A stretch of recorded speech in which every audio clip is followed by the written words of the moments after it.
8:16, avanza la mañana en un viernes en el que casi nos hemos comido también el mes de junio. Pasa el tiempo que se las pela. Elsa García de Blas, buenos días. ¿Qué tal? Buenos días. Pues aquí estamos. Antonio Jiménez, buenos días. Buenos días, Sergio. Y tengo por ahí a Jorge Bustos por Bluetooth o distancia, no sé, pero lo tengo, ¿verdad, Jorge? Aquí estoy por ósmosis.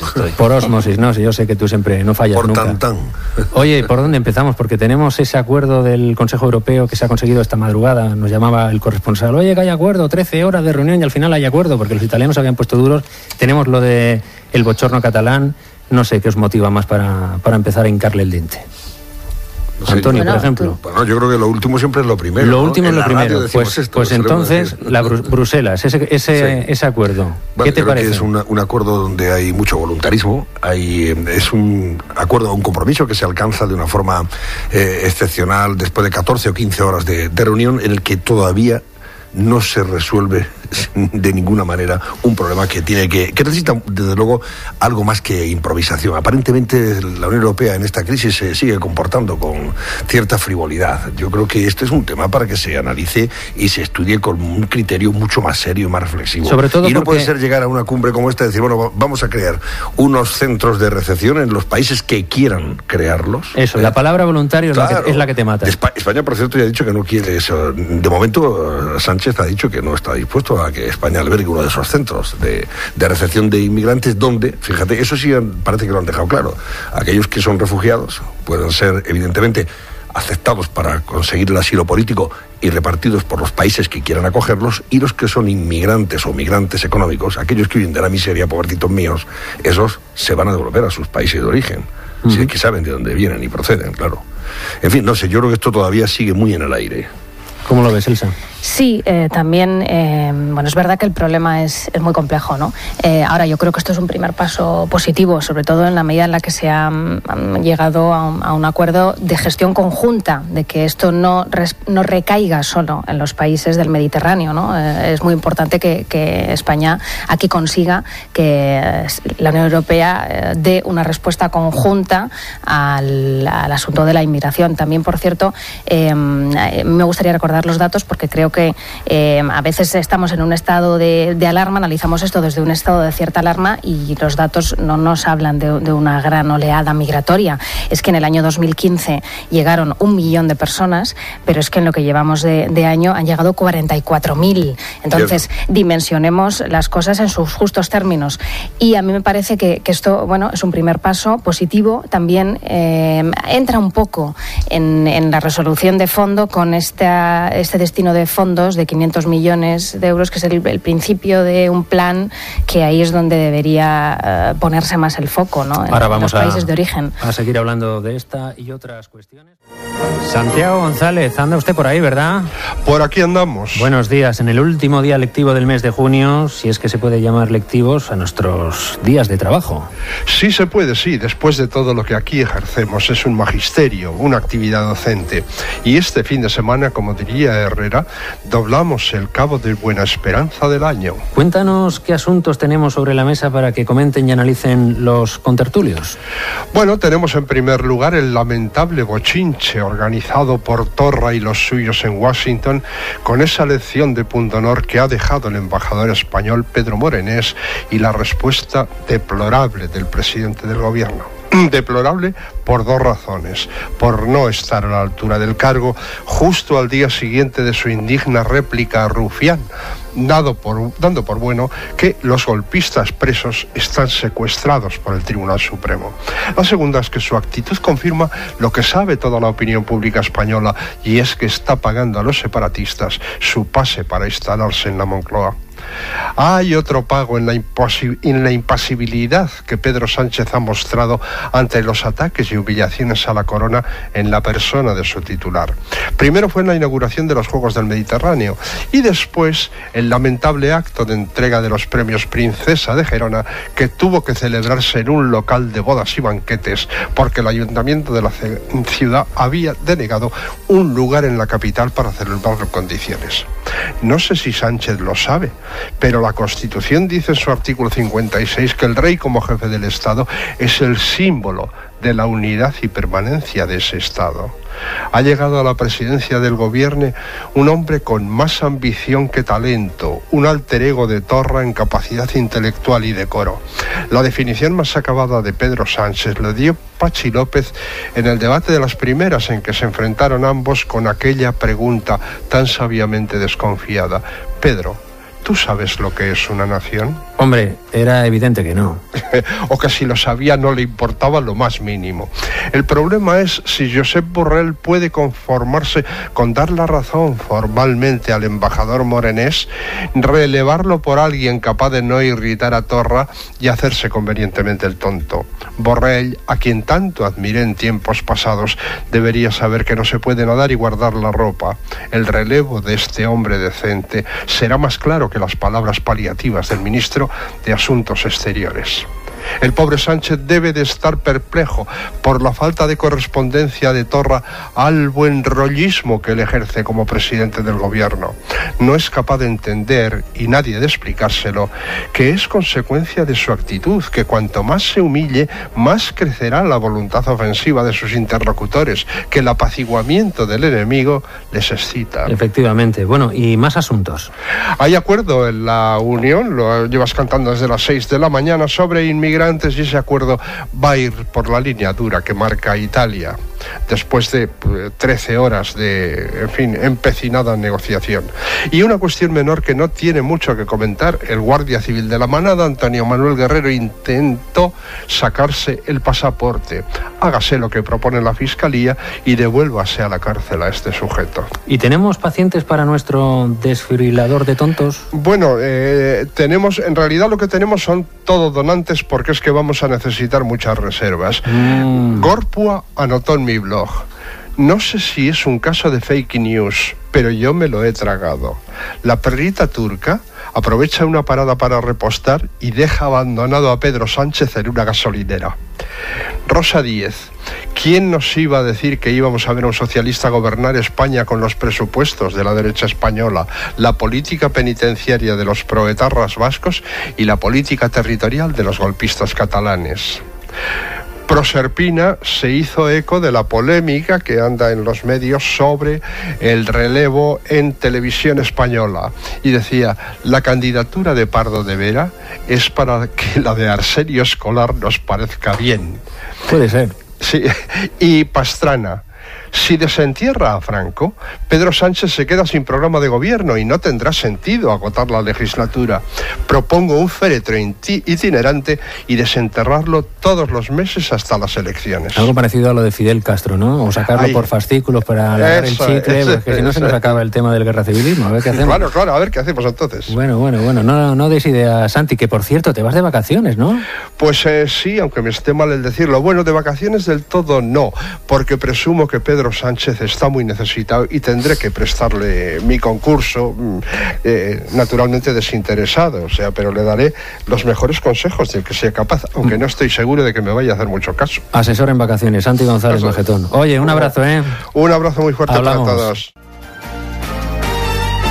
Pues ya son las 8:36, una hora menos en Canarias, que esta semana a Canarias le ha salido una isla más, La Graciosa, porque es que aquí no dejan de pasar cosas, aunque sea junio, aunque estemos ya casi metidos en vacaciones y haya gente que empiece ya a limpiarse un poco de la actividad laboral. Aquí están trabajando con nosotros Elsa García de Blas, Antonio Jiménez y Jorge Bustos. Habíamos empezado con el tema del Consejo Europeo, con ese acuerdo que han salido los líderes como bastante contentos, pero nos hemos quedado un poco chafados con esa palabra que ponía: centros de desembarco voluntario. Yo me pregunto, si las famosas cuotas, eran obligatorias y nadie hizo caso, con esto voluntario, ¿no vamos a tener otra vez, como se suele decir, la borrica a brincos en cuestión de meses? Digo yo. Ahora hay quien le pone el cascabel al gato, ¿no? Para saber quién realmente acepta ese compromiso de abrir en sus territorios esos centros de acogida o de recepción de las personas que llegan, ¿no? Yo decía antes que da la impresión de que todo esto, que es verdad que se ha avanzado algo, pero que no se termina de abordar con la reflexión y la seriedad que el problema pues está ahora mismo necesitando, ¿no? Y que se aborda en un Consejo Europeo en el que previamente da la impresión de que tampoco se ha preparado de una forma muy acreditada las posibles soluciones que se pueden dar a esta situación, a este problema.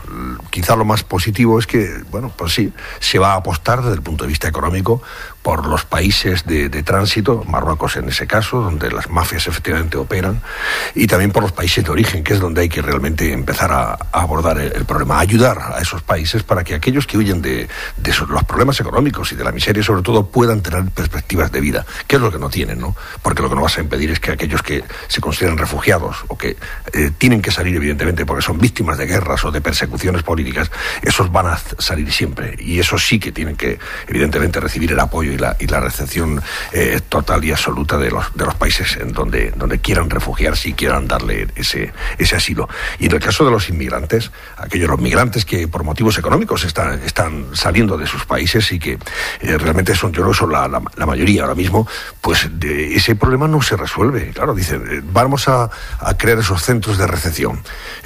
¿Qué país va a aceptar crear en su territorio esos centros? De momento España ha dicho ya Pedro Sánchez que no está por la labor.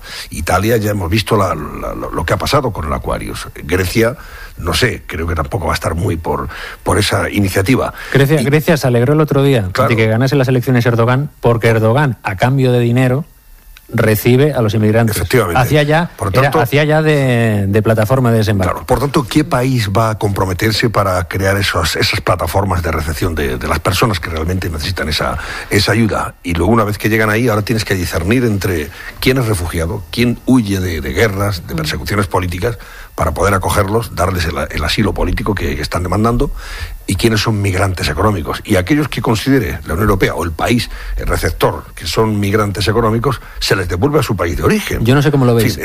A mí me da la sensación de que la idea de la plataforma de desembarco lo único que busca es evitar imágenes lacerantes como Lesbos o como Sicilia, sí.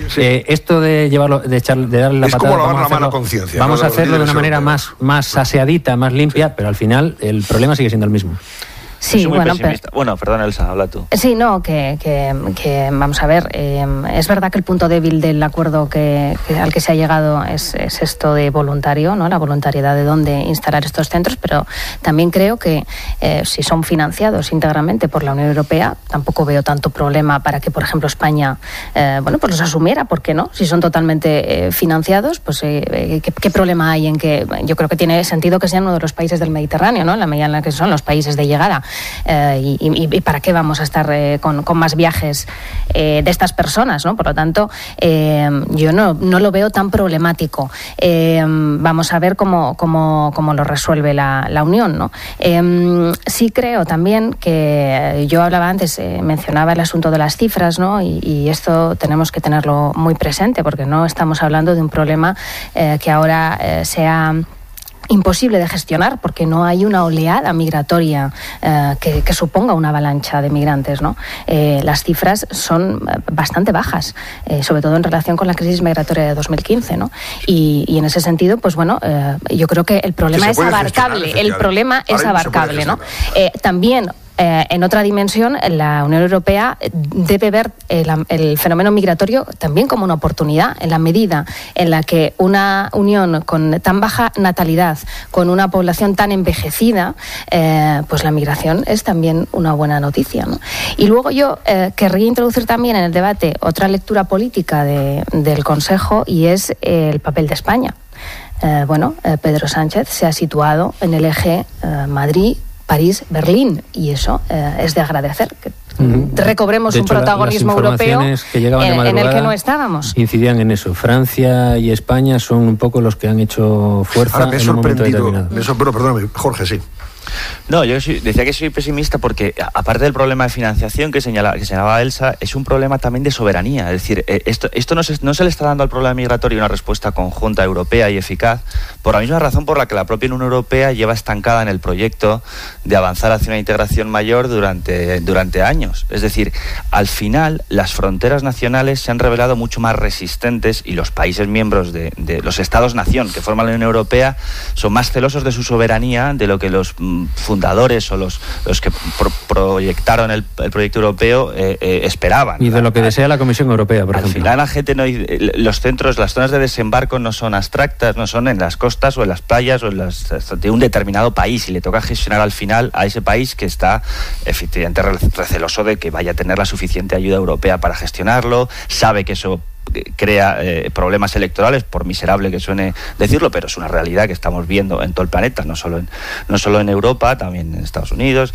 El Brexit también se debió en gran medida al problema migratorio. Es decir, al final los presidentes de los gobiernos respectivos de los países miembros saben que el hecho de crear, zonas de desembarco, grandes CIEs o lo que sea que se esté proyectando, va a alterar también los equilibrios electorales, y es así la política, y al final no hay un compromiso transnacional, la soberanía nacional sigue resistiendo el avance del proyecto europeo, y por eso es muy difícil, por eso soy pesimista, que se vaya a resolver este asunto, por más que efectivamente no estemos ahora en el pico de la oleada migratoria, sino que se está reaccionando a los picos anteriores. Es decir, las sociedades, las opiniones públicas de los países miembros están reaccionando ahora en forma de votos a partidos xenófobos o populistas a lo que ya pasó hace 3 años. Es ahora, porque la opinión pública tarda en moverse, y es ahora cuando se está reaccionando a lo que pasó, sobre todo a cuando Alemania aceptó a 1 millón de inmigrantes en un gesto, yo creo que de gran altura moral, pero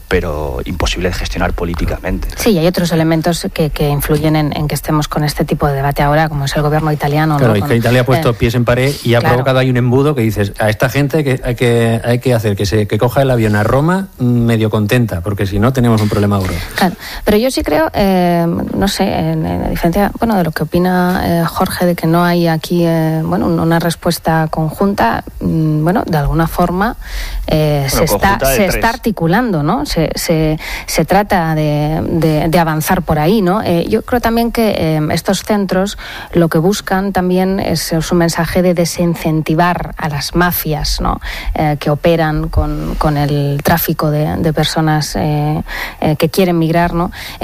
Para que, si hay una respuesta articulada, más organizada, europea, pues ya no tenga quizá tanto sentido embarcarse en este tipo de sí, sobre todo porque viajes, les están advirtiendo de que puedan ser devueltos a sus países de origen. De todas formas, como todo este problema aquí en Europa se ha abordado con la base de la desconfianza, de la falta de solidaridad, ¿no?, entre los propios países miembros, todo esto genera esta incertidumbre que a partir de ahora todavía pues subsiste, en el sentido de que no se ha llegado a un compromiso. Por ejemplo, decir, oiga, ¿qué países son los que podrían albergar este tipo de plataformas logísticas o de recepción de aquellas personas que están siendo recuperadas del mar? Pues evidentemente los ribereños, Francia, España, Grecia, Italia, etcétera, etcétera. A partir de ahí dice, hombre, podría haberse llegado a un acuerdo en el sentido de decir, vamos a crear 4 o 5 centros en los países ribereños que estén efectivamente dotados económicamente, pero con un presupuesto serio desde el primer momento. Aquí se dice, ayudaremos económicamente a los países que creen este tipo de centros de acogida, y a partir de ahí pues ya veremos como los que siguen adelante como refugiados, los que... Total, que en fin, ambigüedad. Pues a mí me parece que todo es muy ambiguo y está todo cogido hablando con alfileres, y que al final seguimos con un problema pendiente que no se aborda. Vamos a estar pendientes de este asunto, pero quiero hablar también de otro que nos ha llevado tiempo hoy en el planteamiento de la jornada informativa, que es Cataluña. Volvemos a tener Cataluña en la primera línea después de unos días, unas semanas en las que el asunto decayó un poco, hubo una cierta tregua. Tenemos a los soberanistas otra vez en plan fanfarrón, en plan malotes. Vamos a generar toda la polémica que podamos. Hablaremos del escenario de Washington, de ese bochorno que hubo en Washington, pero como decías tú, lo último es lo primero. Lo último fue que el rey tenía que ir ayer a Gerona, donde le estaban esperando lo de los lazos azules. Efectivamente, territorio comanche, vamos a decir, no por toda la gente que vive allí, porque hay gente que también recibe al rey con los brazos abiertos, pero los que no le querían le estaban esperando.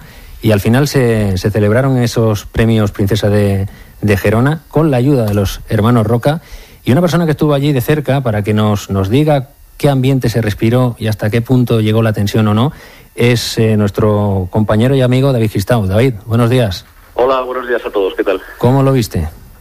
Bueno, no llegó a haber un acto violento en sí, entre otras cosas porque la seguridad era impresionante, los perímetros de seguridad que dejaron completamente aislado este Mas Marroc, una masía para celebrar bodas, que es lo que era, de los hermanos Roca, pues impidió que hubiera verdaderamente un acto violento en sí. A mí la sensación que me llenó de tristeza, por así decirlo, es la imagen de un jefe de Estado que en su propio país, para presidir un evento social, tiene que irse a una clandestinidad entre maizales y trigales en el campo perdido, rodeado de gente armada, porque eso es lo que pasó ayer. Esta sensación muy evidente de que una sociedad entera, pues las carreteras enteras estaban llenas de lazos amarillos, de pintadas, el ninguneo en cuanto al espacio, el refugio en el campo. O sea, una sociedad entera le estaba expresando a su jefe de Estado que no lo quiere aquí, que esta no es su tierra, que este no es su mundo y que se vaya. Y al final esta sensación de estar una serie de personas muy poco representativas de la sociedad catalana, encerradas todas en un lugar muy pequeñito, bajo una lluvia tremenda, rodeados de, como te digo, de guardias civiles y de mozos, intentando disimular e intentando actuar con normalidad en un acto social que no lo era, pues te deja una sensación un poco triste. Yo tengo un amigo, paisano mío de allí de Gerona, que me dice, esto de las carreteras pintadas, los banderines o los lazos colgando de farolas, me recuerda, ¿te acuerdas cuando fuimos a Belfast? Cuando fuimos a Irlanda del Norte. Sí. Me da ese tufo. Mira, yo cuando estuve haciendo desde el 1 de octubre en adelante, incluso antes, a partir de la Navidad, he tenido ocasión de ir a Cataluña muchas veces a hacer reportajes, y ha habido imágenes, yo no te voy a poner a comparación con Belfast, pero yo cuando el 1 de octubre, cuando el 1-0, iba a decir, desde el momento en que seguía un convoy de guardias civiles por una carretera del Maresme y su entrada en el pueblo de Berga, con pintadas en las que salían luchadores de la independencia catalana armados con AK-47 metafóricos, a mí lo que me recordó es el País Vasco de los años 80. Pero no hace falta irse a Irlanda para encontrar referencias con lo que está pasando aquí en cuanto a escenografía y ambiente social. Y lo de ayer, insisto que no es lo mismo, porque en el País Vasco en los años 80 todo abocaba a la posibilidad de ser asesinado, a una banda terrorista explícita que tenía armas y ponía bombas, y eso aquí no está pasando, evidentemente. Pero en la escenografía, el ambiente social, el achique de espacios, la sensación endogámica en ciertos pueblos muy pequeños, todo eso a mí me recuerda muchísimo a los años 80 vascos. No sé si queréis comentarle algo a David. Yo sí a propósito de lo que cuentas, David, aquí ha habido una soledad institucional, la que ha acompañado al rey en esta presencia en Gerona, y luego está la soledad,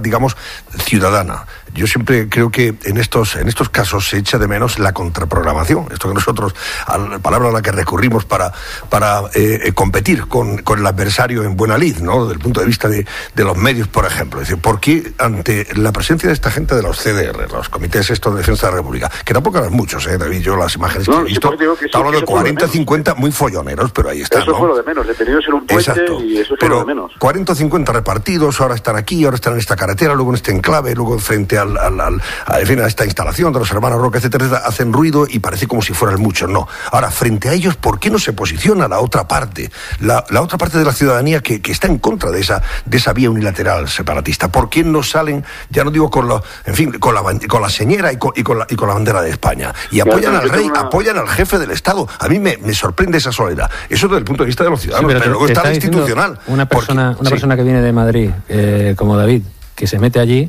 te está hablando de ambiente claustrofóbico. Claro, y hostil, pero bueno, porque no se vean, tú no te ves arropado, no te ves identificado con lo que estás viendo, no te ves representado, pues imagínate el rey. Pero es que además el rey, David, que ahora te pregunto ya, aprovecho para preguntarte, ayer estaba acompañado solo por el ministro de Tecnología y Ciencia, que es Pedro Duque, no sé si lo he dicho bien, pero en fin, nuestro astronauta. Sí. Exacto, bueno, Pedro Duque nada más. ¿Por qué esa soledad? No tuvo la vicepresidenta, que podía haber estado también, la vicepresidenta Calvo, podía haberle acompañado, viendo que iba a recibir el boicot de la Generalitat y del resto de instituciones, que no iba a haber nadie, que oye, en fin, allá ellos. tenía que haber estado probablemente también la ministra de Política Territorial, la señora Batet, que para eso está, ¿no? Para representar al Estado en Cataluña sobre todo, y en fin, y abrir esas puertas y ese diálogo, etcétera, etcétera, del que se está demandando. Oye, solo el ministro Duque. Y ahí estaba en su soledad el rey y la reina Ayala. Eso es verdad que se echó en falta más presencia del gobierno de España, ¿no? Sí, ya que la Generalitat no iba a ir nadie, pues por lo menos que hubiera ido algún representante más del gobierno, ¿no? Yo creo que el independentismo ahora necesita un nuevo chivo expiatorio porque le viene muy mal no confrontar con el PP. Ahora hay un gobierno en España con un presidente que quiere relajar el ambiente, que tiene otro tono, que tiene un gobierno feminista, que tiene gestos solidarios y humanitarios con la inmigración. Es decir, es otro perfil político. Apretar filas y decirle a los tuyos, ojo, no os confundáis que este no es bueno tampoco, ¿eh? A este también hay que darle caña. Claro, pero es más difícil para ellos confrontar con Pedro Sánchez y con el gobierno español, porque ya no es tanto pues esa idea muy estereotipada también, porque ¿no? le han votado, además, que se tenía. Le han votado, hijo de la moción de censura, claro. Sí, además de eso. Pero porque esa idea estereotipada que se veía muy bien en Cataluña, ¿no? De un gobierno de un Mariano Rajoy en blanco y negro, pues esto Pedro Sánchez no lo encarna. Y por tanto, es el rey la figura contra la que van a hacer toda la labor de antagonismo, ¿no? De confrontación. Y además, es bastante falso este argumento de que es Felipe VI quien, con ese discurso del 3 de octubre, pues consigue allí todo este malestar en Cataluña, porque si recordáis, el rey cuando fueron los atentados de finales de agosto en Barcelona, ya fue abucheado cuando hizo aquel gesto, que por cierto fue un gesto muy importante, por primera vez un rey manifestándose en la calle codo a codo con los ciudadanos, ¿no? Con motivo de la repulsa a los atentados, y ahí ya le abuchean. Por lo tanto, es falso este argumento del independentismo de que el discurso del 3 de octubre hunde la reputación del rey en Cataluña. Oye, y David, ¿por qué no estuvieron representantes de Ciudadanos? ¿Ya no está? Bueno. No, se nos ha ido. No hubo representantes de Ciudadanos en la Crónica del Mundo explicamos que es porque no se les puso invitación desde la Casa Real. Es decir, que también... Pues otro fallo, vamos a ver, claro, es que aquí hay un problema de claudicación previa. Ya hay la elección de una masía en el campo para no provocar, o sea, ya considerar que la propia presencia del jefe de Estado es una provocación, que su existencia provoca, ya es una claudicación por parte de todo el mundo, de la Casa Real y también del Gobierno de España. Es decir, o empezamos a comportarnos como si Cataluña efectivamente fuera parte de España, o si compramos ese discurso, no es que no hay que calentar la situación. Bueno, pero entonces es que han ganado ya. Es decir, si resulta que hay que irse a una masía blindada por perímetros de seguridad en el campo para que el jefe del Estado no moleste, pues entonces de facto estamos consagrando la independencia. Es decir, ahí hay una claudicación que a mí me parece que sí, que el resultado es que, pues que no se enfadan demasiado, que solo hay 50 dando voces con careta de elefante, pero hombre, me parece que el problema del apaciguamiento es que no es nuevo. Es decir, si hubiera funcionado alguna vez, pues yo tendría esperanzas, pero el problema es que al final no van a volver al autonomismo porque se les trate de una forma, o porque se acerque a los presos, o porque se les promete una reforma a la Constitución, si es que no quiere una reforma a la Constitución, si es que quiere una Constitución propia. Bueno, vamos a doblar el cabo de las 9 de la mañana y seguimos hablando de este y otros asuntos, pero antes me voy con Mariani al Corte Inglés. Ángel Expósito alias Tron, buenos días. ¿Qué tal, familia? Hoy no tienes el coche a mano, ¿no? Estás ahí... No, bípedo, yo estoy en Cope Tres Cantos. Muy bien. Estoy como un marqués en Cope Tres Cantos. ¿Qué te cuentas hoy? Está bien esta serie. Oye, de los que estamos aquí, ahora mismo en el micrófono, tú tienes un hijo y una hija, Sergio. Uh-huh. Antonio tiene un tío ya no es un hijo. Tiarraco. Yo tengo 2 tiarracos y una niña en la edad de lo que os voy a contar. Elsa no tiene, creo. Jorge tampoco. Poneros en el lugar de estas niñas que os voy a contar. El tema va de inmigración, más allá de la política y de Bruselas y del bla bla bla. Poneros en el lugar de estas niñas que os voy a contar, o incluso de sus padres, él y ella. Fíjate, 12 millones de niñas cada año, esto se acumula, son casadas a la fuerza siendo niñas de unos 10 años en adelante en esta zona de África que te voy a contar. En concreto, en Sudán se denuncia que la guerra continua y el cambio climático, fijaros el dato, está obligando a que muchos padres se desprendan de bocas en casa. No puedo tener más gente en la choza, en el campamento o en la cabaña. Entonces las subasto. Las ONGs, en este caso sobre todo británicas y francesas, denuncian que en los últimos meses se están subastando niñas. En Sudán, en periodo de guerra, a cambio han llegado a pagar 300 vacas por una niña. ¡Qué barbaridad! En tiempos de paz, una niña cuesta 30 vacas. El que presente mayor número de reses se queda con la niña. Pero escucha, al otro lado de la frontera, en Kenia, los pastores de las tribus Masái, los famosos Masái de las películas, y los Samburu, aquí la sequía ya es brutal, el calentamiento y los lagos literalmente desaparecen. Apenas hay cabras. Bueno, pues una niña cuesta, al cambio, 4 o 5 cabras. Ahora nos ponemos en su lugar. Mi hija tiene 13 años, ¿eh? ¿La tuya, Sergio? La mía tiene 1 añito y medio. Pues prepárate. Pongámonos en su lugar, ¿eh? ¿Tú qué harías si eres una niña de esas que algún día tendrás un móvil? Si ves lo que pasa por ahí fuera y sabes que te han cambiado por 4 o 5 cabras o por 30 vacas, ¿tú no saldrías pitando? Pues salgo por patas, ya me pongan en la plataforma de desembarco que quieran. Te comes la valla de Melilla, te tragas las concertinas, te bebes el Mediterráneo o tiras a cabezazos el muro de Donald Trump, porque en Sudamérica pasa lo mismo, en Centroamérica. 30 vacas en Sudán o 4 o 5 cabras en esa frontera de Kenia. Y eso no es viajar en el tiempo a la Edad Media, no, ni tienes que... Y eso está, no sé cuántas horas en avión estará de donde nosotros tenemos nuestra plácida vida, pero vamos, pues tira para abajo. Que tampoco... Por la tarde estás ahí, coges el avión ahora y por la tarde estás ahí. Esa es la verdad de la inmigración y ese es el dato. Acordaremos lo que quieras en Bruselas, se pondrá estupendo Erdogan a cambio de pasta, nos pondremos aquí muy dignos y haremos shows en el puerto de Valencia, pero por 5 cabras, cualquiera de nosotros empaquetaría a la hija para arriba o saldríamos nosotros con ella. Esa es la verdad, chicos. ¡Hala! Pues sí. Pues nada, adiós, familia.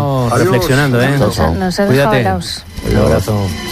Pues nada, yo no sé si la derivada catalana tiene algo más. Bueno, queda todo el show este que montaron en Washington, que ha sido, a mí me ha dado vergüenza ajena, la verdad. El tema de Torra, el tema de la fundación Smithsonian, diciendo, mira, estos españoles, los que están orgullosos de serlo y los que no, que se callen, que no hablen, cada uno separado, y aquí paz y después gloria, que aquí hemos venido a hablar de folclore catalán y armenio. O sea, es que vamos dando la nota. Pero Sergio, el Circo Indepe estaba preparado antes, da igual lo que dijera Morenés, porque luego te pones el discurso de Morenés y dices, a ver, ¿qué ha dicho este hombre? Te lo pones y dice cosas como, España es una democracia, no hay presos políticos, Cataluña es una comunidad autónoma, hay gente que ha dado un golpe a la Constitución, en fin, un relato aséptico y objetivo de los hechos. Y ponen el grito en el cielo porque supongo que al escuchar la verdad, el propagandista independentista pues es como un vampiro cuando le enseñas el crucifijo, debe ser. O sea, el circo estaba tan sobreactuado, digo, teniendo en cuenta las palabras moderadas, como ha dicho Borrell, y absolutamente asépticas y claras y objetivas de lo que expuso el embajador, que solo se puede pensar en una estrategia de agitación previamente concertada entre ellos para armar lo que saben hacer tan bien, que es la estrategia del victimismo, ¿no? Nos han insultado en nuestra mismidad cultural o en lo que sea. Bueno, Borrell ha estado impecable, eso hay que decirlo. Es decir, la defensa de su embajador fue inequívoca. Lo que pasa es que el jefe de Borrell es Pedro Sánchez, y Pedro Sánchez lo que ha dicho es que, bueno, no hay presos políticos en España, menos mal que lo ha dicho Pedro Sánchez, menos mal, pero luego dijo, nosotros lo que no vamos a hacer es crispar ni buscar el enfrentamiento territorial. Y a mí esa coda me preocupa un poco más, porque hay un giro en el relato argumental que venía defendiendo Pedro Sánchez, el mismo Pedro Sánchez que hace 4 semanas o 5 semanas estaba haciéndose la foto con Rajoy en la Moncloa, presumiendo de lealtad al presidente del gobierno y echando la bronca a Rivera por no ser tan leal a Rajoy en la aplicación del 155 y tan contundente como era él mismo. Ahora Sánchez está en la Moncloa y la estrategia que empieza a desplegar es la de siempre. Desde hace 100 años el que llega presidente de gobierno en España se encuentra el problema del nacionalismo catalán, y desde hace 100 años el que llega piensa que tiene la solución y que la solución pasa por pasarles la mano por el lomo, y ya vemos que esa solución no funciona y estamos asistiendo a lo que estamos asistiendo. Entonces, por ejemplo, el asunto del acercamiento de los políticos presos. Bueno, es verdad, ha dicho Llarena, que depende de instituciones penitenciarias penitenciarias, depende de Interior, depende de Marlaska. Eso se va a producir. El problema es que Cataluña es la única comunidad autónoma que tiene transferidas las competencias en materia penitenciaria. ¿Eso qué significa? Que todos los presos van a pasar a depender directamente de Torra en cuanto sean trasladados a las cárceles catalanas. En concreto, instituciones penitenciarias catalanas las lleva un señor que se ha mostrado partidario no de acercarles a Cataluña, sino directamente de liberarles porque está en la onda de, claro, es evidente presos políticos. Los beneficios que van a tener los podemos imaginar. Luego habrá un juicio en otoño y presumiblemente volverán a entrar a la cárcel ya con sentencia firme. Y ahí se montará otra vez el gran pollo. Pero evidentemente que hay una política, toda una política de gestos que rompe con el consenso fraguado antes entre PP, Ciudadanos y el PSOE. Y esto es responsabilidad de Pedro Sánchez. Y es lo preocupante y ante lo que a mí me gustaría escuchar todavía con más contundencia a Josep Borrell. Bueno, Elsa, venga. No, que vamos a ver. Bueno, por cierto, que la Generalitat tenga competencia en prisiones no significa que no esté sujeto a la ley, ¿no? El destino y de los presos que cumplan condena allí. Vamos a ver, que no tienen margen de maniobra para hacer nada con ellos. O sea, cumplirán condena en una cárcel catalana igual que lo hacen en una cárcel de Madrid. O sea, eso no tiene ninguna diferencia ahí. Y luego, vamos a ver, yo también creo, Jorge, que hay una escalada retórica del independentismo, que es una estrategia, ¿no? que está diseñada de esta forma. Yo creo que operan dos razones. Una es la de los congresos internos que tienen ahora Esquerra Republicana y el PDeCAT en próximas fechas. O sea, Esquerra Republicana en días, el PDeCAT finales de julio, ¿no? Hay unas dinámicas internas que explican en buena parte esto, y también el proceso judicial. Esta semana hemos conocido un auto del Supremo que apuntala el procesamiento por rebelión de toda la cúpula independentista. Ya no solo el juez Llarena, es que sucesivos magistrados del Supremo vienen cercando al independentismo y enviándoles el mensaje de que van a ser condenados por delitos que superan los 30 años de cárcel, ¿no? Todo esto agita, como es lógico, al independentismo. Ahora bien, este mismo proceso judicial es el que es determinante para ellos y el que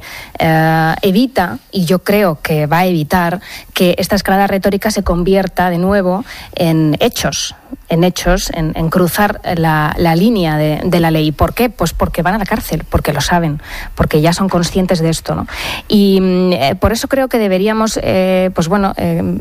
mirar al fondo de las cosas, y aunque nos parezca que efectivamente estamos en un nuevo momento de agitación y de escalada del independentismo, en el fondo ellos tienen que están, de hecho, no se han salido de la senda autonomista por mucha diatriba verbal en la que se encuentran ahora.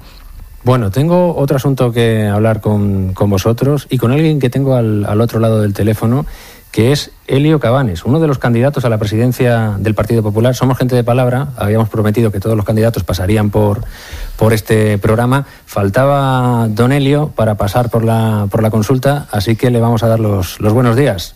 Don Elio, ¿qué tal? Buenos días a todos también. Muy bien. Buenos días a todos. Es usted de los candidatos menos conocidos, más modestos, vamos a decir, pero le llega a usted esta entrevista en Herrera en COPE en el momento más álgido del proceso de las primarias, porque justo hoy el comité de organización del Congreso va a estudiar todo el lío de los militantes, si se han inscrito, si no.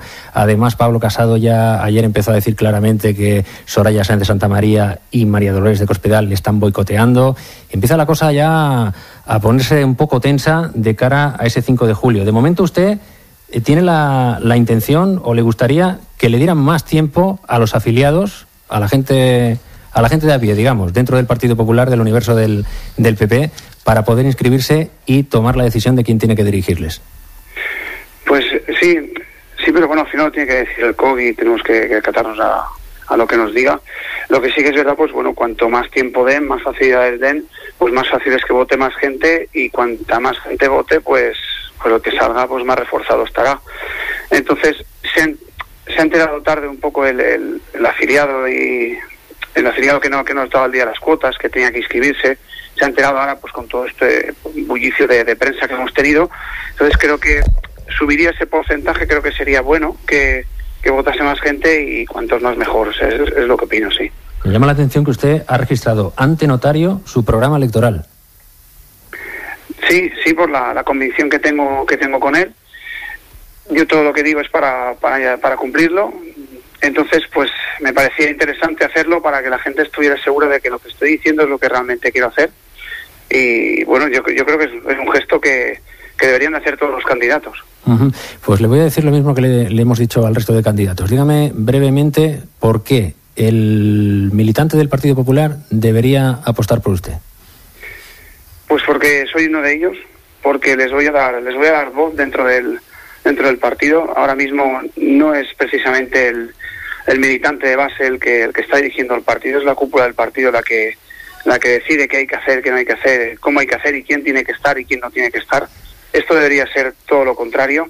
Mire, una de las medidas que yo propongo para este partido y que va a dar voz y motivación a la gente que estamos a pie de esta pirámide, de la estructura de la pirámide, es la inversión del orden de los congresos. Ahora mismo los congresos se realizan de arriba abajo, es decir, primero el nacional, que hasta ahora había sido pues siempre como una sucesión de una persona, nunca había habido un congreso de este tipo. Entonces, primero se hace el nacional, luego regional, luego provincial y luego local. Si nos damos cuenta, pues el nacional pues tiene sus preferencias regionales, entonces pues no hemos hecho casi congresos tampoco con varios candidatos en los congresos regionales, tampoco hemos hecho casi votaciones en los provinciales, y luego ya en los locales pues sí, ¿no? Pero hay que ver que la estructura se está creando desde la cúspide hacia abajo, y es la cabeza la que pone el resto de la pirámide. Entonces, ¿Y usted cree que Pablo Casado que puede ir por ahí, que tiene razón cuando dice que le están boicoteando por parte de las dos grandes candidatas?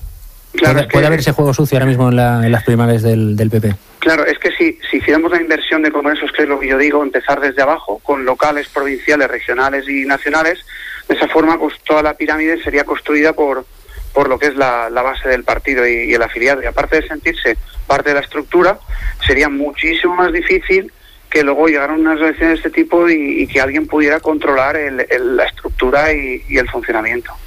Pues a ver qué sucede hoy, si las cosas se aclaran. La imagen que está dando el Partido Popular, finalmente, la última pregunta que le hago, ¿le parece que es normal dentro de un proceso en el que se debate y bueno, hay que tirarse ciertas pullas, o se puede desmadrar un poco el asunto y quedar heridas abiertas? Que por ejemplo Maillo decía ayer que no, dice bueno, esto en cuanto la gente vuelva a redil y sepa quién marca la pauta, esto volverá a ser una familia. ¿Usted cómo lo ve? Pues dependerá de lo que hagan los candidatos. Es cierto que tenemos que pues defender nuestra candidatura, y cuando veamos algo que no es correcto, pues decirlo, pero lo que tienen que hacer es actuar todos de buena fe y hacer lo que puedan por este partido, porque al final lo que queremos es lo mejor para el partido, y unirse todos en la candidatura al presidente, el presidente o presidenta o el que salga, unirnos todos a él con fuerza para poder seguir adelante e intentar que no hayan resquebrajos ni nada. Perfecto. Elio Cabanes, candidato a la presidencia del PP, concejal del PP en el municipio valenciano de Font de la Figuera, de 2.067 habitantes. La gente de los pueblos pequeños también tiene visión nacional. Así que vamos a ver qué es lo que sucede, y suerte, a ver si es capaz de meter la cabeza en esas semifinales del Partido Popular. Muy bien, muchísimas gracias. Pues no sé cómo lo veis, pero lo de Pablo Casado ayer a mí me llamó la atención, porque ya fue como diciendo, ya están sacando los cuchillos. Ahora pues ya sí que sí. Mira, una anécdota de lo que yo creo que está haciendo Pablo Casado. Esta semana en el Congreso, José Ramón García Hernández, Joserra, se acercó a Pedro Sánchez en los pasillos del Congreso y le estuvo pidiendo consejo para las primarias, ¿no? ¿Qué consejo le dio Pedro Sánchez? Enfréntate al aparato. Claro, es el consejo, es donde él construyó su victoria a las primarias. Y me ha recordado mucho esto que ha dicho ayer Pablo Casado, precisamente a esto, ¿no? O sea, es enfrentarse al aparato. Se lo tienen aprendido, porque ayer García Margallo, le entrevistamos, pasó también por consulta, y dijo una cosa que nos llamó mucho la atención. Dice, yo a diferencia de los demás, estoy fuera del sistema. Claro. Ahora, tiene mucha gracia Hubo una época en la que todo el mundo quería estar en el sistema. Que en las primarias del PP también haya anti-establishment, ¿eh? Bueno, Esto yo creo es que verdaderamente curioso. Que ellos quieran marcar territorio y que cada uno quiera ahora mismo ya, evidentemente, pues poner las cartas sobre la mesa y luchar por lo que considera que en este momento más le puede beneficiar. Y efectivamente ese enfrentamiento con lo que ha significado el establishment, el aparato del partido, pues a lo mejor le puede resultar más rentable que si se siente como un candidato continuista, ¿sabes? Como algo que ya sabemos, que conocemos y tiene que romper. Y yo creo que Pablo Casado pues ha dado ese paso en esa dirección para demostrar que no tiene dependencias aparentemente de nadie y que realmente es un candidato independiente y que está buscando su salida sin necesidad de estar tutelado, pues no sé, alguien podría pensar pues por la propia María Dolores de Cospedal, que es la secretaria general y con la que ha participado en la ejecutiva, o con la vicepresidenta en su tiempo, Soraya Sáenz de Santa María, ¿no? Para hacerse el Pedro Sánchez necesita un antagonista, necesita tener a su Susana Díaz enfrente, ¿no? Yo creo que a Pablo Casado no le resulta tan creíble este discurso de enfrentarse al aparato. En todo caso, ¿sabéis quién va a contar lo que suceda con el Partido Popular? Además de la cadena COPE, obviamente, lo va a contar Radio Televisión Española. Pues lo habíamos avanzado, ¿no? Pues Pablo Iglesias ya ha confirmado que efectivamente hay un acuerdo para que el periodista Andrés Gil sea nombrado presidente del ente de Radio Televisión Española. ¿Esto cómo lo veis? O sea, que es el candidato de Pablo Iglesias, el que va a ser presidente de Radio Televisión Española. Anunciaba al Confidencial que era un acuerdo personal entre Pedro Sánchez y Pablo Iglesias, y el propio Pablo Iglesias ha dicho, me parece que sí, que está cerrado. Bueno, entonces ahora va a ser más independiente, se supone, Radio Televisión Española, ¿no? ¿O no? Bueno, yo siempre me pregunto, ¿por qué va a ser más independiente Radio Televisión Española con el Partido Socialista tutelado por Podemos? Nadie quiere que sea con el Partido Popular.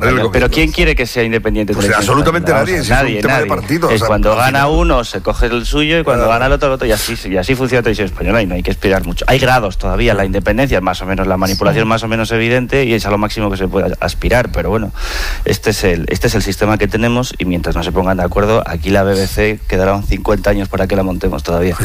Yo no conozco a Andrés Gil. Yo sí, no, es una persona, digamos, un periodista, ha sido redactor jefe del diario.es de Nacho Escolar, y bueno, es una persona supongo que de izquierdas, pero las veces que yo le he tratado, dentro de todo me ha parecido un hombre cabal y moderado dentro de lo que es un periodista de izquierdas. Evidentemente no van a colocar a un periodista de derechas. Sí, claro. Hombre, él tiene muy buena relación con Podemos porque, bueno, de su trabajo en el diario.es de política, fundamentalmente los últimos tiempos ha escrito, ¿no?, sobre Podemos, y por tanto yo sé que tiene buena relación, ¿no? Pero bueno, es un periodista con una buena trayectoria. Es verdad que a mí me habría gustado que el presidente de Televisión Española saliera de un profesional de la casa, ¿no? Bueno, pues ¿por qué no? ¿Por qué no promocionar a un profesional de Televisión Española con conocimiento del medio? Claro, con conocimiento, nadie lo quiere, no. Del medio los televisivo, que ahora gobiernan que también no puede quieren ser que sea alguien de la casa. También ha de ser un elemento, ¿no? Que el presidente de Televisión Española conozca el medio, ¿no? Televisivo, pero bueno, parece que se apuesta de nuevo por una persona ajena a la. ¿Y cómo se hace, ¿no? Elsa? Porque se hace con un dedazo. Es decir, pero hombre, vamos a ver. Llevas toda la vida criticando el dedazo de la derecha, llegas al poder y haces un dedazo. Han puesto un énfasis y unas ansias y unas ganas por colocar a su candidato, y en este caso Podemos, que está siendo un tema, pero decir, bueno, por aquí no, esa línea roja no la cruza absolutamente nadie. O es mi candidato o no hay presidente de Radio Televisión Española. Fíjate si tenía Pablo Iglesias ganas de colocar a uno de los suyos. Bueno, yo no podemos juzgar a alguien que todavía no ha tomado posesión y que no sabemos cómo va a ejercer. Y ojalá que sea efectivamente un señor que lo haga muy bien, y le deseamos toda la suerte del mundo. Sí. Pero es evidente que, bueno, pues él tiene un perfil desde el punto de vista político que realmente, bueno, pues puede llegar a suscitar desde el lado de Ciudadanos, desde el lado del Partido Popular, pues ciertas connotaciones evidentemente muy próximas a Podemos, y que la televisión pues no va a ser lo objetiva e independiente que ellos pretenden que sea. Y eso es posible en este país, conseguir una televisión objetiva, sabiendo todo el mundo hacer una ley que cuando llega al poder tiene esa arma mediática para o sea, es que, lo que necesita. Claro, criticamos, esto es una negociación política, pero claro, en la medida en la que tiene que votarlo el Parlamento, pues Claro, necesariamente ha de ser una negociación política, ¿no? Bueno, vamos a ver, ahora esto requiere una mayoría de 3/5 del Congreso, o si no, una votación a favor de al menos 4 grupos parlamentarios. Es decir, va a haber un recurso, además, creo, ¿no? Sí, bueno, además hay un embrollo legal alucinante, porque el PP quiere recurrirlo, bueno, hay un lío con el decreto Ciudadanos que ha aprobado el Gobierno, que lo va a convalidar después. El Gobierno tiene intención de convalidar el decreto que ha aprobado después de la votación de los nombres del Consejo de Radio y Televisión Española. Por lo tanto, si luego el decreto no saliera adelante, pues estaríamos en una especie de limbo jurídico. Eso es lo que dicen, que se está planteando Sánchez una especie de añagaza legal, una especie de treta que consiste en que aunque no se vote, aunque no se llegue a convalidar porque no hay escaños suficientes para apoyar esta candidatura, se ponga a trabajar ya, o sea,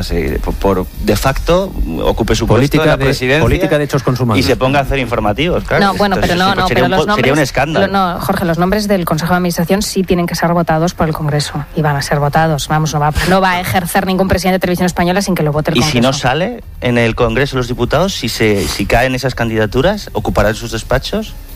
Pues lo veremos. Esperar que ya lo será veremos. muy interesante seguir en cualquier caso los telediarios a partir de ahora. Escúchame una cosa, si hablamos de comodidad absoluta, es que hablamos de zapatos fluchos. Es el momento y es el lugar para la copla de Luis del Val. Me he enterado esta mañana del nombre de la alcaldesa de Girona. Se llama Marta Madrenas. La pobre con muchas penas, porque hasta allí van los reyes y eso le produce alergia, que más que a los gerundenses trabaja para la secta, encerrada en el juguete de eso de la independencia.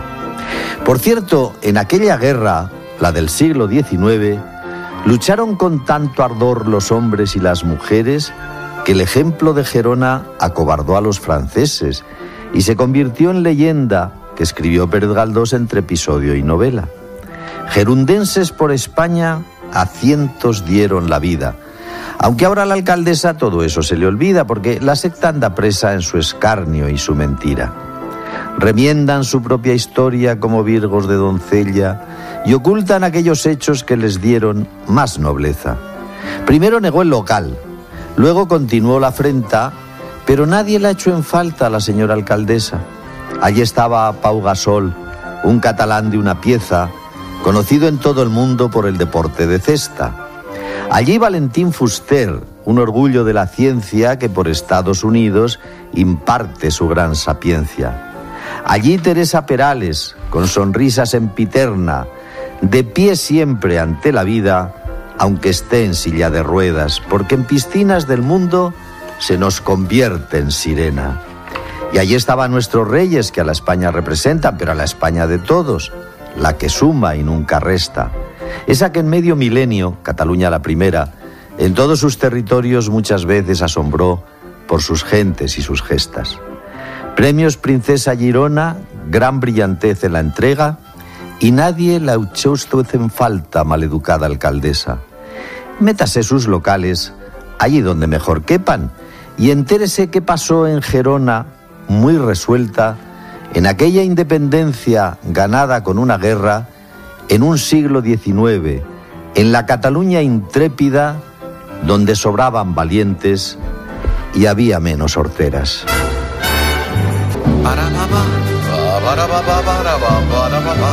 Ese guanchi bueno ahí de viernes. Por fin hemos llegado al viernes, amigo mío. Está Elsa embelesada viendo cómo canturreas delante del micrófono de la cadena COPE. Me lleva pasando desde los 18 años. Desde que te salió pelillo en la barbilla. Esa barba. Poco, pues estoy bastante imberbe. Ahora me la he dejado, ahora que puedo. Bien. Ya a partir de los 50. Oye, está usted hecho un hombre juvenil de cine que luce barba. Sí, nos da un aspecto muy interesante a los hombres maduros. Las barbas son tendencia. Es verdad. Sí. Lo que pasa es que rasca mamá. O sea, esta barba, la verdad es que resulta incómoda a según qué señoritas de piel fina. O sea, cuando te van a besar, hay algo ahí desagradable que puede producir hasta urticaria. En el caso de mi señora, la pobre mujer ya se está acostumbrando, pero al principio decía, es que me pinchas, es que me roza y es que me pones coloradita la cara. Pues ponte el champú. No te la cuidas, claro. El champú para calvos ese de ayer. No, sí que me la cuido. Hay champú de barba, acondicionador de barba. Yo utilizo el mismo champú que utilizo para el pelo. Yo como tengo el pelo cano, ¿verdad? A lo George Clooney, pues utilizo un champú que es de color azul añil, que es el mismo que me pongo en la barba para que no me amarillee. Guanchi, tú eres tendencia a ti mismo, o sea, Guanchi es tendencia. Soy un hombre Squire, ya sabes. Somos como Íñigo Errejón. Como Íñigo Errejón. David Gistao, Íñigo Errejón y yo, 3 hombres Squire. Oiga, que yo he venido aquí a hablar de mi barba. O sea, aparte aquí de la hemos barba que venido tenemos, a hablar de Cataluña, de la Fundación Princesa de Gerona, de Pedro Sánchez, bueno, de Pedro Sánchez a Cholón. Ya nuestros oyentes le empiezan a dar pal pelo por un lado y por el otro. Bueno, pues es lo que tiene ser presidente del gobierno, hijo. También le daban a Rajoy y también le daban a los anteriores. La migración, Europa, el precio de las cosas, algo de adopciones y el nuevo presidente de Radio Televisión Española, del que también nos habla. Nos preguntan que por qué tiene tanta prisa ahora el presidente del gobierno, el gobierno español, en buscar apoyos para decidir por fin quién va a ser el próximo presidente de Radio Televisión Española. Bueno, pues se necesita un nuevo presidente en Radio Televisión Española. Lo que tiene tener ahí esa fuerza de fuego con una televisión importante, una radio pública, es que... El tiempo hay que aprovecharlo. Es goloso. Sí. Hay que aprovechar el tiempo, que el tiempo es corto. Sí. Bueno, dicen que Pedro Sánchez no ha esperado demasiado para abrir la vía e indultar a los presos del proceso. Era algo previsible. Y después de esto, ¿qué? Se pregunta. Claro, hombre, no, indulto no. Una cosa es que les acerquen a las cárceles de... Yo leo sobre todo porque no están condenados. No pueden ser indultados porque no han sido condenados. Efectivamente, sí. Bueno. Ahora, si son condenados y los indulta, yo no sé en las expectativas electorales. Hombre, con lo de indulto, a lo mejor se refiere al acercamiento, este oyente al acercamiento del que ya hemos estado hablando durante toda esta semana. Riesgo de enfrentamiento civil, pero si ya lo hay, a los que retiran los lazos amarillos les gritan vete a tu país, les llaman fascistas y los mozos siguen sin aparecer. Yo, de todo lo que hemos comentado anteriormente en relación con el espectáculo bochornoso de Torra y que conecta con lo que pasó ayer en Gerona con el rey y los llamados estos comités, a mí lo que me preocupa, lo que nos preocupa en general es ese nivel de soberbia, vamos a decirlo claramente, nivel de soberbia que está adquiriendo el personaje Torra y aquellos que le acompañan, la altanería con la que se comportan, cómo están incrementando la escalada de la tensión, con declaraciones, con proclamas, con conferencias insultantes como esta de Washington, ¿no? Que nos insulta a todos absolutamente. Y a mí de verdad me da pena que ahí probablemente el presidente tenía que haber sido más contundente, porque si se cree que respondiendo con que no quiere la confrontación va a convencerle y traerle al camino de la legalidad, yo digo siempre que esto es como querer convertir, pero esto es como querer convertir al tigre en vegetariano. Pues mira, precisamente de este asunto va nuestro... No lleva a ninguna parte, creo. Yo pienso de qué. Vamos a escuchar lo que piensa Ana de Barcelona. El señor Sánchez ha pasado de aplicar el mini 155 con las fuerzas constitucionalistas, de llamar xenófobo, racista, lo que le ha venido en gana al Torra, de querer reformar el delito de rebelión adaptado a los nuevos tiempos, a no querer confrontación con los separatistas, con lo que nos están haciendo. Este es el personaje, este es el señor Sánchez, solo va a lo suyo. Antonio de Sevilla. Quiero sentirme orgulloso por el embajador de España en Estados Unidos, el señor Morené, y también por la valentía del ministro de Exteriores, el señor Borrell, que han dado una lección a gente como al señor que tenemos como presidente no elegido por los españoles, que una vez más no ha estado a la altura de las circunstancias. Y vuelvo a repetir, me enorgullezco de ello. Feliz día. Y Carmen de Madrid.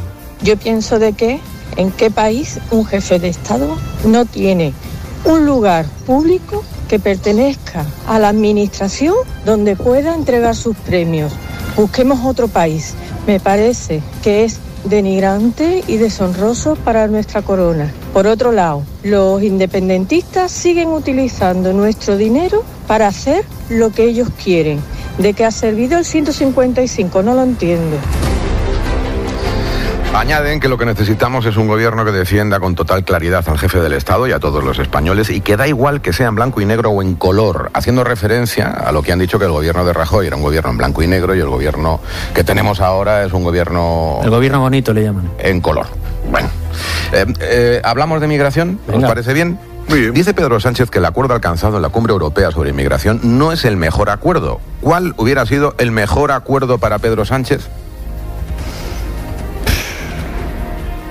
Bueno, pues a lo mejor que no... Ya hemos hablado antes del punto débil de la voluntariedad, ¿no? Para decidir dónde se instalan los centros de recepción de los inmigrantes, ¿no? Eso queda como fleco importante. Nos siguen dando como solución poner los medios suficientes en los países de origen para que todas estas personas no se vean en la necesidad de tener que jugarse la vida para llegar a nuestras costas. Y luego a Elsa le dicen que la inmigración sí es un problema en algunos sitios en España. Nos escriben desde el Levante en concreto. Dicen que en Almería, Murcia y Alicante lleva unos años siendo ya un problema de convivencia, según nos cuenta este señor, que no se considera xenófobo, sino que dice que está reflejando una realidad. Bueno, no sé, yo no he leído, la verdad, ninguna información que hable de problemas de convivencia en el Levante con los inmigrantes. Yo creo que España es un país muy solidario y lo ha demostrado muchísimas veces, pero es un país en el que además no hay apenas brotes de xenofobia, ni partidos xenófobos, ni hay ningún partido de ultraderecha con representación parlamentancia, etcétera, etcétera. Yo creo que la convivencia en España con la inmigración es de que estén llenos generalmente los muy buena. Pero vamos, a lo mejor se refiere a eso. Además tenemos una inmigración fundamentalmente latina que tiene muchos vínculos históricos y también de forma de vida, ¿no? con los españoles. Tengo entendido que un barco es un estado, el estado de donde está matriculado. ¿Por qué no llevan a los migrantes a los países a los que pertenecen esos barcos? Ahí es meterse en la ley de la mar y estas cosas que yo ya no lo controlo mucho. Le podíamos preguntar a Santi González, que él sí que sabe de barcos, pero bueno, ahora como se me ha ido de vacaciones, le preguntaremos. ¿Y por qué ha sido un acuerdo de mínimos y no un acuerdo de máximos? Tanto trabajo cuesta ponerse de acuerdo en Europa sobre asuntos tan importantes como la migración. Pues claro, claro que cuesta, igual que la unión fiscal. 28 países. Si lo milagroso es que paguemos con la misma moneda todavía, eso es lo milagroso. O sea, claro, estamos hablando de soberanías de países con 5 siglos de historia, es que es complicado, claro. En relación a la manada, tenía uno por aquí suelto y no lo he comentado al comienzo cuando estaba haciendo la introducción de esta sección. Ahora la Fiscalía pide la revocación de la libertad provisional del guardia civil. ¿Ven riesgo de fuga? Ahora se preguntan. Pues claro que hay riesgo de fuga, si vas a pedir el pasaporte. Escúchame, dice. Hay que ser torpe también. Hay que ser tonto. ¿Y por qué no lo han visto antes? Se pregunta este señor. Exacto. ¿Por qué no han visto que podía haber en alguno de los miembros de la manada la posibilidad de que buscaran una manera de huir? Pero es que no solo es una torpeza, perdona, es que además esto puede condicionar, recordemos que está recurrida la sentencia de la Audiencia de Navarra, que ahora va al Tribunal Superior de Justicia, y esto evidentemente influye en el futuro fallo, es decir, es que le acaba de dar un argumento jurídico al siguiente tribunal para observar riesgo de fuga y volverse a meter Claro, pero es que además no solo es el riesgo de fuga, es que yo desde el primer momento que conocimos esta información me sorprendió muchísimo que el tribunal no valorara el riesgo de reiteración delictiva. Es que en el caso de los delincuentes sexuales es precisamente el tipo de delitos donde más alto grado de reincidencia hay. Sobre todo porque tienen el caso pendiente de Pozo Blanco, y entonces eso refuerza la idea de, ojo, que es que lo del portal de Pamplona no fue lo único que hicieron. No fue un hecho aislado, claro. Ya tenían antecedentes en ese sentido, ¿no?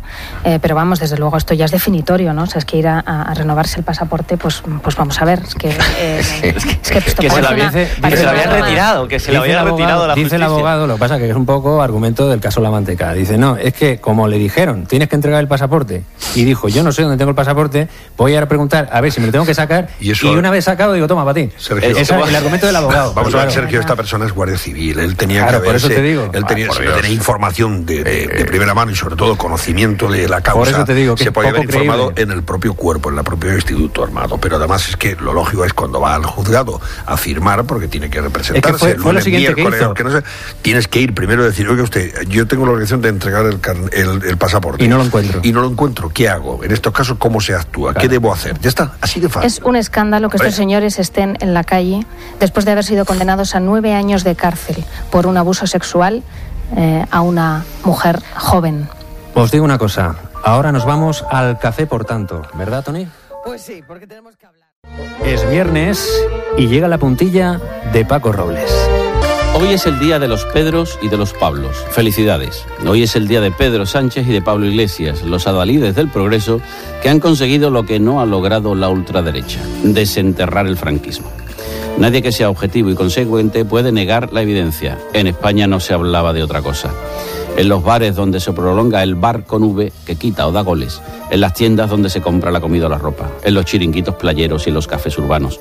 En todas las tertulias improvisadas en ascensores o en las salas de espera de los centros de salud, se hablaba del Valle de los Caídos y de la tumba de Franco. Esa es la primera preocupación de los españoles. Españoles, Franco no ha muerto del todo. Al menos para los que necesitan ganarle una guerra al cabo de 82 años. Ahora es muy fácil enfrentarse con el general. Arrimarse a un Miura disecado en una taberna no tiene mérito. Sin embargo, ahí está el presidente de los gestos desenterrando a alguien que llevaba casi 43 años bajo tierra. Como si no hubiera muerto el dictador. Como si no la hubiera espichado Berlanga, que sigue rodando películas después de muerto. Las fotos de Sánchez corriendo, llevando gafas de sol en el avión presidencial o moviendo las manos con energía son la demostración palpable de que nos gobierna el marketing. Todo es inane, hueco, carcasa, pura propaganda. En el siglo XVII ya había libros que enseñaban a los pintores cómo debían colocar sus manos los privilegiados que gozaban de una aparición divina. Seguimos en lo mismo, postura de manos y postureo de un tipo que no da más de sí. Dicen que al final hubo mosqueo presidencial por las fotos de las manos, pero no llegó a las manos con sus asesores de imagen, que son los que mandan en la Moncloa. Los mismos que cualquier día lo sacan en la tele, lloroso como Arias y compungido como Navarro. Españoles, Franco ha sido desenterrado y lo he hecho yo con mis propias manos. Madre mía. Bueno, pues nada, pues así hemos echado el rato y lo vamos a seguir echando. Y lo hemos pasado muy bien. Gracias a Elsa García de Blas, Antonio Jiménez, Jorge Bustos, a todos los que nos escuchan. Y me voy con Mariani con I, al Corte Inglés. Eso, con I, pero...